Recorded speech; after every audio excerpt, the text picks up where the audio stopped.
C'est Français qui parlent anglais. Et oui, ce sera le thème de ma chronique aujourd'hui.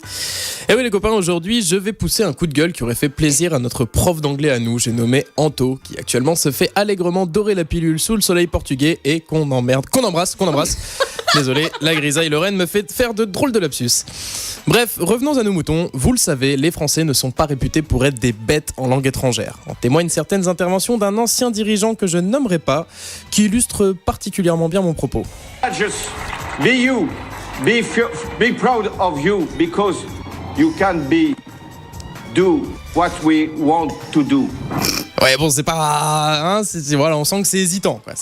Et malheureusement ça montre bien le profond désarroi de tout un pays. Ouais, ces lacunes en anglais nous affectent tous au quotidien. Pensez à ce jeune étudiant en soirée Erasmus qui voit toutes ses conquêtes partir au bras d'un bellâtre suédois au lexique parfait, à l'accent irréprochable. Tout ça parce qu'il était convaincu que I want to fuck you signifiait je t'aimerai toujours. Pensez également à ce touriste en vacances à La Réunion qui pensait que Shark n'était qu'une marque de casse de moto et qui aujourd'hui réalise en regardant ses deux moignons que sa carrière de marathonien s'annonce sérieusement compromise. Bref, c'est un vrai calvaire pour une majorité. Alors face à ce problème, les Français ont adopté différentes postures. Numéro 1, la technique de dissuasion ou technique du bluff. Technique relativement efficace, elle consiste à glisser un mot d'anglais avec un accent méchamment prononcé pour susciter une gêne chez votre interlocuteur qui se disera à coup sûr « Oula, il a l'air de maîtriser l'anglais, je vais éviter de me ridiculiser. » Exemple, tu as pu jeter un œil au PowerPoint que j'ai envoyé ? Voilà, si cette phrase vous a paru très pro, alors je vous annonce que votre niveau d'anglais est semblable à celui d'un enfant de 6 ans qui aurait vu l'intégrale de Dora l'exploratrice. Ah merde, non, j'avais dit pas Dora. Mais au bûcher, bordel, au bûcher. Pardon. Je crois que je suis pas encore prêt à parler de Dora. Mais si vous tombez sur un bilingue et que vous êtes adepte de cette technique, vous êtes foutu. Car les bilingues sont taquins et face à ce genre de tentatives maladroites, ils adorent répondre en anglais. Du genre « Oh yeah, but I noticed some awkward point in your file. Could we check that together tomorrow morning, maybe ?» Alors là, autant dire qu'en face, PowerPoint. Non, laisse tomber, t'es grillé. Cette personne ne te respectera certainement jamais plus. Alors ferme-la et rappelle-toi que tu viens de Vesoul.